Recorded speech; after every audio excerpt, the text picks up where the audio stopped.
자, 오늘 수요 설교는요, 은혜와 칼이다. 제가 써놓은 글에 살을 좀 붙였습니다. 특별히 오늘 개인적으로 복에 대해서 하나님께서 말씀하신 복, 그에 대한 개념을, 성경적인 개념을 우리가 좀 구체적으로 알 수 있는 그런 시간이 되지 않을까 싶습니다.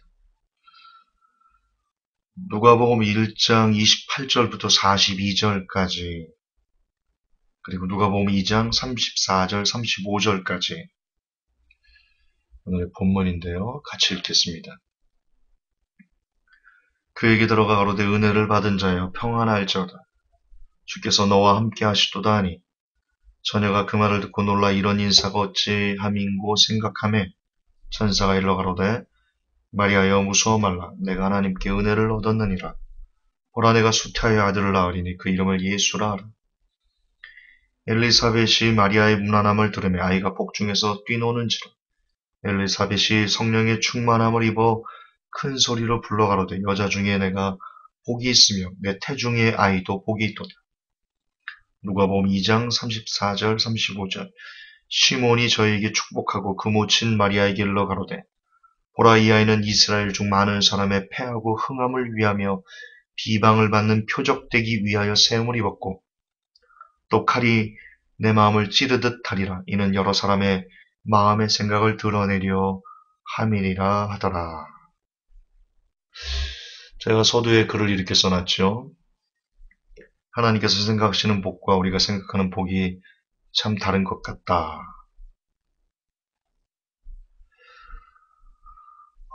정말 여러분 우리 복에 대해서 그리고 하나님의 은혜에 대해서 잘못 배워왔습니다. 우리가 반드시 고치고 넘어가야 될 부분이지 싶습니다. 우리가 생각하는 복은 대체로 우리가 이 땅에 살면서 편안하게 사는 것, 조금은 남들보다 부하게 사는 것, 그리고 조금 더 높은 것, 병 없이 무탈하게 사는 것, 형통한 것. 대체적으로 우리가 생각하는 복입니다. 그런데 여러분 그 복은 크리스찬이 아닌 일반인들, 그들 역시 그런 삶을 복이다 말합니다. 우리가 생각하는 복, 지금 우리가 가르쳐주는 복, 이방인들이 생각하는 복, 믿지 않는 사람들이 생각하는 복과 그다지 개념이 다르지 않습니다. 근데 여러분, 우리가 왜 그렇게 복을 가르치냐? 많은 분들이 구약의 복이 개념이 나오죠. 구약의 복이 나옵니다. 그리고 구약에서도 은혜의 개념도 나오고요. 그것을 그대로 우리가 갖다 쓰는데, 사실 여러분 따지고 보면 구약의 복도요. 어떤 한 사람 한 사람 개인적인 복, 하나님께서 개인을 뭐 크게 거부가 내주시겠다. 이런 표현은 그다지 많이 나오지 않습니다. 성경을 보면. 구약의 복도요. 물론 구약의 복이라는 개념이 나오는데 대체적으로 그 복은 민족적인 복, 그리고 더 크게 보면 구속사적인 복입니다. 다시 말해서 이스라엘을 선택하셨죠. 그 이스라엘에 복을 주셨어요. 그 이스라엘을 장자로 삼으셨어요. 그 이스라엘을 크게 하셨어요. 그래서 그 이스라엘을 통해서 다른 민족이 하나님이 살아계시는구나 라는 것을 바라보게 만들기 위해서 주신 복. 그런 개념이 훨씬 더 많습니다. 그것도 반복하지만 구약에서 나오는 복, 그것도 역시 구속사적인, 하나님께서 영혼을 구원하시기 위해서 또 다른 사람을 살리기 위해서 그런 차원에서 넓은 의미에서 주신 복, 그거를 우리가 어떤 한 개인에 맞춰서 표적 삼아서 이것이 하나님의 복입니다 라고 가르쳐지고 배워왔고, 그러다 보니까 복이 왜곡된 경우가 참 많다. 실제 여러분 성경을 읽어보면 그렇습니다. 예를 들어서 야곱에게 복을 주셨죠? 하나님께서 함께 하신다 했습니다. 그런데 사실 야곱의 삶은 이 시대 사람들이 생각하는 복받은 사람이라 말할 수 없는 그런 삶이었습니다. 제가 야고보서 인물 강의할 때 말씀드렸죠? 분명 야곱에게 복을 주겠다. 장자의 권한도 주셨고 하나님이 너를 떠나지 않겠다. 내가 너를 버리지 않겠다. 떠나지 않겠다. 그렇게 말씀하셨어요. 그런데 야곱은 아시듯 얼마나 많이 사기를 당하고 몇십 년이 지나서도 형이 죽이려고 했었고 그 아들이 어쨌든 자기 와이프였는데 자기 아들이 시종이지만 비라랑 동침을 하고 또 아들이 자기 또 다른 자식을 팔고 죽였다고 거짓말하고 어찌 이것이 복받은 사람이다, 은혜 받은 사람이다, 하나님 함께하는 사람이다 라고 우리가 말할 수 있겠습니까? 그런데 분명히 하나님은 거짓말을 하는 분이 아니시기 때문에 분명 하나님께서는 야곱에게 복을 주셨습니다. 그리고 야곱과 함께 하셨습니다. 그걸 미루어 봐도 하나님께서 생각하시는 복은 어떤 개인에게 초점을 맞춰서 그 개인을 크게 하고 1등 되게 하고 성공하게 하고 형통하게 하고 그런 차원의 복이 아닐 수 있겠다. 그래도 반복하지만 하나님의 복은 늘 무엇과 관계되어 있냐? 구속사적인 영혼을 살리고 영혼을 깨우고 그리고 구약에서 복은 예수 그리스도의 이 땅에 나타나심과 연결되어 있습니다. 그리고 예수 그리스도께서 이 땅에서 오셔서 선포한 복은 또 다른 영혼들을 구원하는 흩어진 하나님의 자녀들을 모으는 복. 그것과 가장 본질적으로 하나님께서 말씀하신 복은 본질적으로 영혼 구원과 초점이 맞춰져 있다. 그 차원에서 우리가 생각해야 된다. 여러분 오늘 마리아를 보십시오. 마리아를 보십시오. 처녀의 몸으로 예수님을 낳은 마리아. 오늘 성경 누가복음은 마리아가 하나님에게 은혜를 입었다. 복을 받았다. 그리고 하나님께서 함께 하신다. 그렇게 기록하고 있습니다. 그러나 그 기록을 보고 우리는 의문을 가져야 됩니다. 의문을 가져야 됩니다. 아까도 말씀드렸지만 우리가 교회에서 배웠던 복, 물론 모든 교회가 다 그렇게 복을 가르치지는 않습니다. 그러나 아시듯 상당수의 교회, 상당수의 목사님들은 복을 그렇게 가르치는 것이 안타깝지만 부인할 수 없는 사실이죠. 그런 차원에서 보면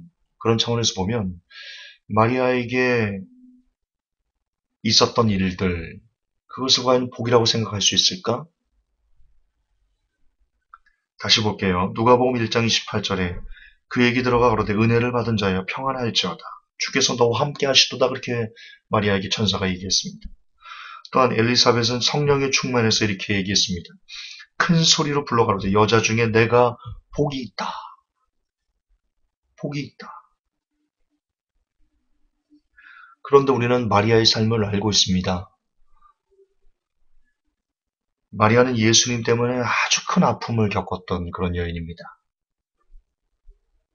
아시듯 친족들이 마리아에게 야, 네 아들이 미쳤어. 미쳐서 돌아다녀. 야, 붙잡아 놔야 돼. 잘 돌봐줘야 돼. 세상 천지에 자기 아들을 미쳤다고 친족들이 붙들러 오는 이런 어처구니 없는 상황. 마음이 안 아팠을까요? 그리고 심지어 성경을 보면요. 그 자녀들, 형제, 예수님의 형제, 유다죠? 아, 아닌가? 아, 누구지? 아, 누구지? 왜,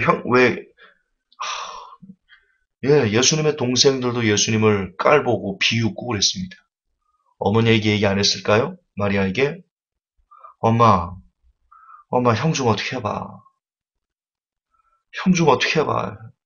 형치가 메시아래. 아우, 좀 어떻게 좀 해봐. 형 미쳤는데 엄마가 좀 나무라 봐. 회초리 좀 때려. 동생들이 그리 말 안 했을까요? 안 했을까요? 분명히 했을 겁니다. 분명히 했을 거예요. 그것뿐만입니까? 그것뿐만입니까? 일생 동안 예수님은 죽음의 위협에 시달렸습니다. 그것을 옆에서 마리아가 봤죠. 여러분, 부모님 마음이요.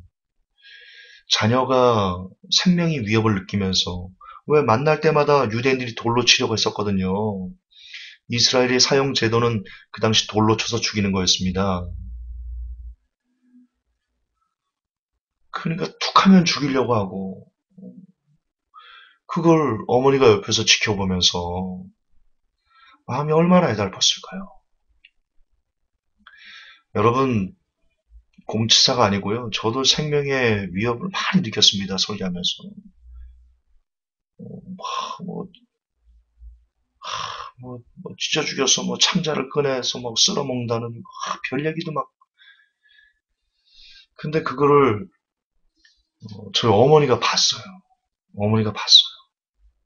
제가 채팅창을 깜빡 잊고 안 닫았거든요. 채팅창에 그런 글들이 막 올라온 거예요. 당장 쫓아가서 죽인다느니 그걸 어머니가 보고요. 심장이 벌렁벌렁 거려가지고요.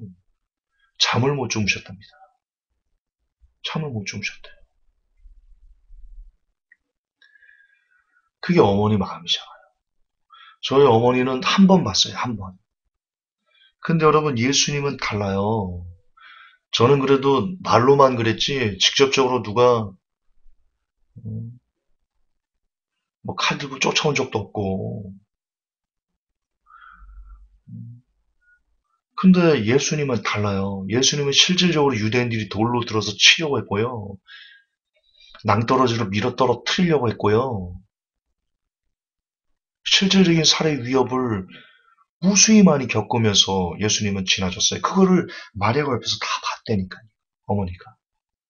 그 어머니 마음이 어떻겠어요? 그런데 결국 어떻게 됐어요?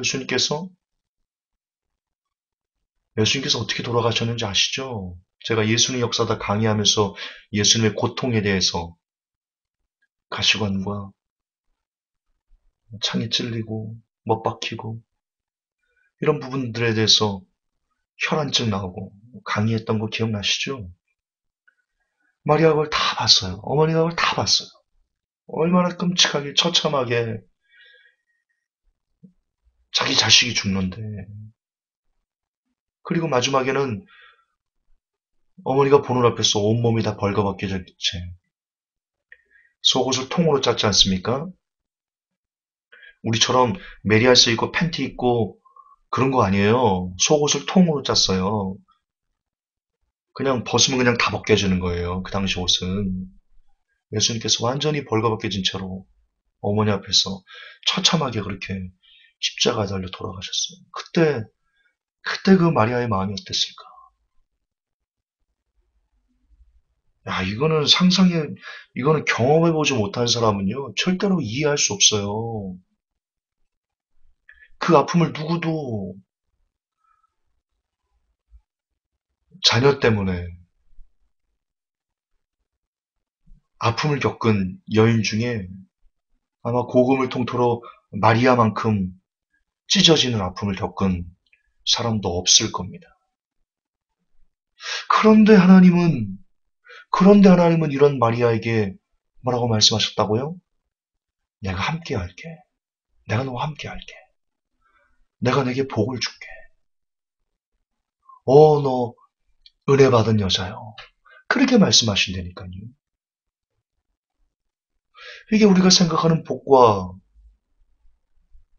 우리가 배웠던 복의 개념으로는 정말 이해 안 돼요. 이해할 수 없어요.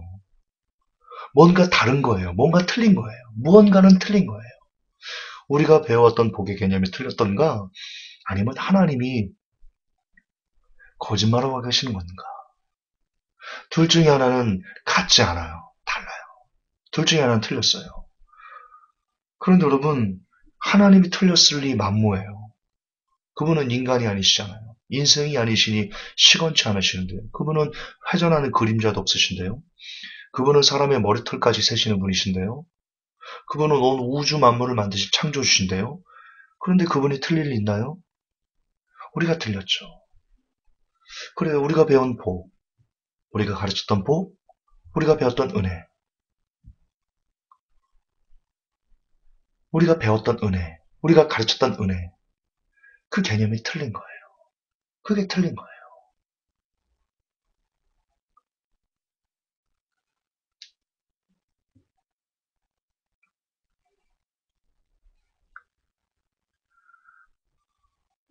우리는 거듭반복하자면 이 땅에서 아픔 없이 사는 거, 큰 어려움 없이 사는 거, 복이라 말해요. 그게 우리가 생각하는 복의 거의 전부예요. 그러나 하나님께 생각하신 복은, 그리고 은혜는, 그 본질은 예수님의 구원에 동참하는 것이에요. 영혼 살리는 길에 동참하는 것이에요. 그게 복이에요. 그게 은혜예요. 마리아는 처녀의 몸으로 예수님을 잉태하여 인류 구원의 길을 여는 통로가 되었습니다. 이걸 보고 하나님께서 복이라 하신 거예요. 은혜라 하신 거예요. 그리고 하나님께 생각하시는 복과 은혜는 지금 이 시간에도 동일해요. 여러분이 영혼 살리는 일에 그것이 어떤 형태로든 매진하고 있습니까? 여러분 지금 복 안에서 걸어가고 계시는 거예요. 사실 그래요, 여러분. 사람이 어떤 존재예요? 제가 잘 쓰는 표현이 있죠? 하나님은 온 우주를 만드셨어요. 그리고 지구를 만드시고 해와 달과 별들을 만드셨어요. 우리는 그 지구 안에 대한민국이라는 아주 작은 나라에 살아요. 그 대한민국이라는 나라 안에서도요, 우리가 사는 도시는 더 작아요. 그 도시 안에서도 우리는 더 작고요. 그래서 우주에서 지구를 보면 지구는 보이지를 않아요. 지구가 보이지 않는데 우리가 보일까요? 우주에서 우리를 보면 우리는 먼지보다도 작은 그런 존재예요. 그런데 하나님은 온 우주를 만드셨다니까요. 그런데 우주에서 우리를 보면 보이지도 않는 존재들이, 먼지보다도 작은 존재들이 하나님께서 가장 관심 있어하는 영혼 구원이라는, 하나님께서 가장 귀하게 여기시는 구속이라는 그 사역에 먼지보다 작은 우리들이 동참할 수 있다는 것. 여러분, 그게 얼마나 큰 은혜인가요? 그게 얼마나 큰 복인가요? 그거보다 큰 복이 있을까요? 여러분 있다고 생각하시나요? 감히 인간, 오랜만에 나오네요. 오랜만에 나오니까 좀 정겹다. 감히 인간 나부랭이가 정겹지 않아요? 오랜만에 나오니까? 되게 반가운데? 감히 인간 나부랭이들이 온 우주를 만드신 하나님의, 그분께서 가장 귀하게 여기시는 구속사역, 영혼 구원, 그것을 위해서 온 우주를 만드신 하나님께서 친히 이 땅에 내려오셔 십자가에서 피를 흘리셨지 않습니까? 가장 귀하게 여기시는 하나님의 관심사입니다. 그래서 그 찬양도 있지 않습니까? 아버지 당신의 마음이 있는 곳에 나의 마음이 있기를 원해요. 예. 하나님께서 가장 관심 있는, 하나님께서 가장 기뻐하시고 즐거워하시고 지금까지도 일하시는 바로 영혼 구원. 요한복음에 그런 구절이 있습니다. 예수님께서 행로에 고나여 우물 곁에 그대로 앉으셨더라. 예수님께서 피곤하실 정도로 무슨 일을 하셨어요? 복음을 전하셨어요. 왜? 영혼을 살리시려고요. 우리 왕이 몸이 지치도록 하신 사역, 가장 관심 있는 일, 영혼 구원입니다. 거기에 사람이 동참한다는 것. 그게 복의 본질입니다. 아까도 말씀드렸지만 구약에 나타났던 수많은 복에 대한 개념들, 은혜에 대한 이야기들, 그것은 모두 구속사적인 관점에서 우리가 바라볼 때, 복이 무엇인가, 은혜가 무엇인가를 우리가 성경적인 관점에서 구체적으로 확인할 수 있습니다. 하나님이 생각하신 복은요, 가장 중요한 복의 하나님께 생각하시는 중심은요, 구속사입니다. 영혼 구원이에요. 여러분, 그렇다면 회복교회 역시 복의 길을 걸어왔다, 그렇게 말하는 것이 지나칠까요? 회복교회가 비록 탈도 많고 말도 많고 제가 참 성격도 개차반 같아서 좌충우돌하고 이리 튀었다 저리 튀었다 그러는 사람이지만, 그래도 여전히 저 역시 하나님의 은혜 안에 거하고 살았다, 그렇게 감히 말하고 싶습니다. 왜냐하면 회복교회는 하나님께서 가장 관심 있어하는 그 구원론, 하나님께서 가장 관심 있어하는 게 구속사니까요. 이 구원론을 바로잡는 일은요, 하나님께서 가장 기뻐하시는 일 중에 하나입니다. 반대로 사단이 가장 싫어하는 일 중에 하나이겠지요. 그런데 회복교회는 공치사같이 들리지만 그 삐뚤어진 구원론을 잡는데 정말 열심을 내었습니다.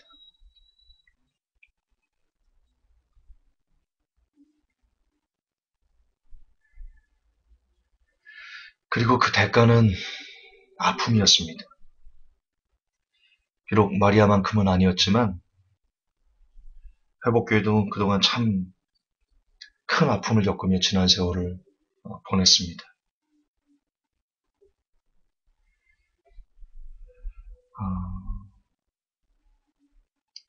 그러나 이제 그것이 복이라는 걸 압니다. 그것이 은혜라는 것, 하나님의 거대한 계획인 구속사에 동참해서 복음을 전하고 영혼을 깨우고, 그러면서 필연적으로 얻게 되는 영광의 상처가 아픔이라는 것, 이제 압니다. 깨닫습니다. 그것이 은혜라는 것 압니다. 깨닫습니다. 육신의 아픔이 없는 삶이 복의 전부가 아니라는 것 압니다. 깨닫습니다. 그것이 은혜의 본질이 아니라는 것 압니다. 깨닫습니다. 그래서 이제 웃고 싶습니다. 아니, 웃어보고 싶습니다. 그래도 나 같은 것이, 나처럼 죄로 똘똘 뭉쳐있는 사람이, 그리고 이 작은 교회가, 더구나 무용교회가 하나님께서 가장 관심 있어 하는 구속사에 그래도 동참해서 영혼 구원의 통로가 많이 나뉠지라도 약간이라도 됐었다는 그 사실 하나만으로도 내가, 그리고 회복교회 성도들이 그동안 우리들이 얼마나 큰 복을 받아왔는지, 얼마나 큰 하나님의 은혜를 경험하며 지내왔는지 이제는 알 수 있을 것 같습니다. 감사합니다. 이것을 깨달을 수 있도록 여러분들이 기도해 주신 덕분에 제가 마리아를 묵상하다 새롭게 깨달았습니다. 앞으로도 구원의 통로로 은혜를 받으려면 칼이 제 마음을 찌르는 것 같은 그런 아픔까지는 아니겠지만 그래도 아픔이 있을 겁니다. 아마 필연일 겁니다. 그래서 주님께 기도하려고 합니다. 주님, 아프지 않게 해주세요가 아니라 주님, 그래도 잘 견디게 해주세요 라고 기도하고 싶습니다. 구원의 통로로 남으려면 아픔은 사라질 수 없기 때문입니다. 회복교회가 그동안 변질되지 않고 순간순간 변질될 가능성이 많았고 유혹에 빠진 적도 있었지만, 그러나 그럼에도 오뚜기처럼 다시 일어날 수 있었던 것은 어쩌면 고통의 힘이었는지도 모릅니다. 여러분 생각해 봅니다. 회복교회가 3번이나 깨지지 않고, 물론 저의 잘못입니다. 크나큰 죄입니다. 하나님 앞에 떼굴떼굴 굴러가며 회개합니다. 진심으로 새벽마다 울면서 회개했습니다. 요 며칠 그랬습니다. 죄송하다고. 그러나 또 한편으로 생각합니다. 회복교회가 2011년도부터 시작해서 지금까지 횟수로 7년 동안 잘 왔다면, 그러면 어쩌면 제가 교주가 되어 있지 않았을까. 성도도 막 500명, 막 1000명 막 이렇게 늘어나고, 건물도 산다고 했었고, 희한한 짓을 제가 많이 했을 것 같다. 그런 생각을 합니다. 오히려 회복교회를 끝까지 지켜주시기 위해서, 변질되지 않고 저를 보존시켜 주시기 위해서 저의 못된 성품, 못난 망아지 같은 자충우도라는 그런 부분들을 하나님께서 그냥 허락하신 것은 아니실까.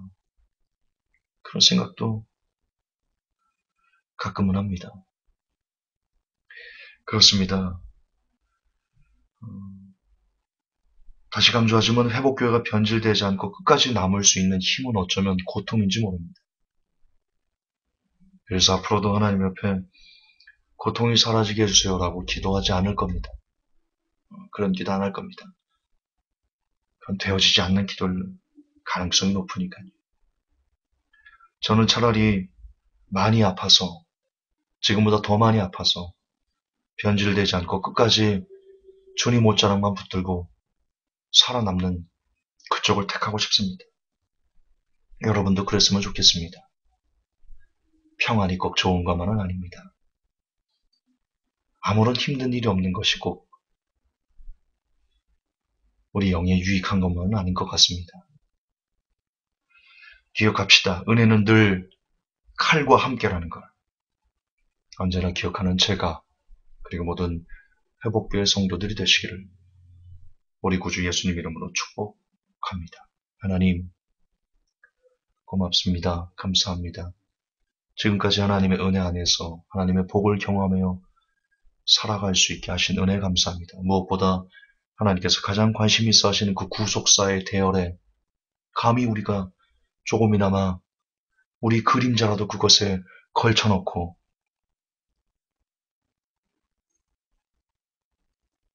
일할 수 있기에 허락하신 하나님의 은혜 평생 잊지 않고 살아가겠습니다. 그리고 앞으로도 더욱더 다름질하여 하나님께서 우리에게 맡기신 달란트 열심히 남겨놔 우리 주께서 그토록 살리고자 했던 한 영혼을 살려내는 그 일에 우리가 피를 토하는 심정으로 매진하게 하여 주옵소서. 그 은혜, 그 복을 우리가 영원히 저버리지 아니하게 하여 주옵소서. 우리 구주 예수님 이름 받들어 감사하며 기도하옵나이다. 아멘. 주님 감사합니다.